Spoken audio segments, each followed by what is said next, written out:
Diyos. So yan, finally nasa ano na tayo, Daragat Church. So ayan, ang ganda niya. Ang laki-laki niya pala sa personal. Ang laki niya sa personal, swear.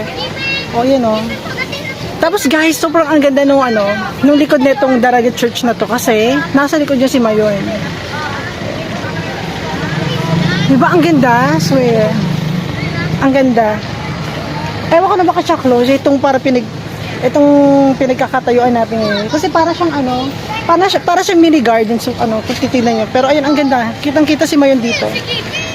Diba? Napaka romantic kasi pagkatalikod mo yung church. Sa kabilang side naman Mayon. Diba? Ang ganda. Wala lang.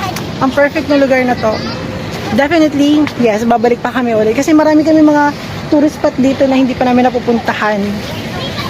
Kulang lang sa oras. Yan. Kasi talagang pupuntahan mo siya. So, buti na lang nakamotor kami. Yan, ang ganda. Tapos, dati nakikita ko lang to sa picture at internet. Ngayon, finally, it's Daragat Church here. Oh my God, love it. At ito pa, may kinakasal sa loob. Kaya, hindi kami makapasok sa loob. Pero okay lang. Diba? So anyway, yun lang. I love it. Ayan, ang ganda. Ang ganda dito. Tsaka, nasa taas siya. Kaya kung aanihin nyo talaga kailangan ayusin nyo yung pag-waste ninyo kasi nasa taas siya. Ayan o. Papapansin nyo guys, taas to. Ayan, nasa taas.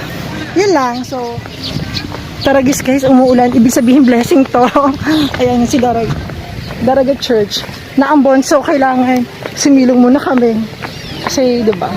Dali! Maambon!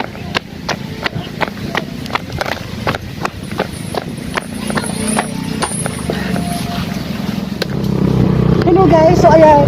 Alis na kami sa Daragat Church. So, umulan. Medyo natagalan na kami. Umulan kasi dito. So, ayan. Bye-bye! Ayan.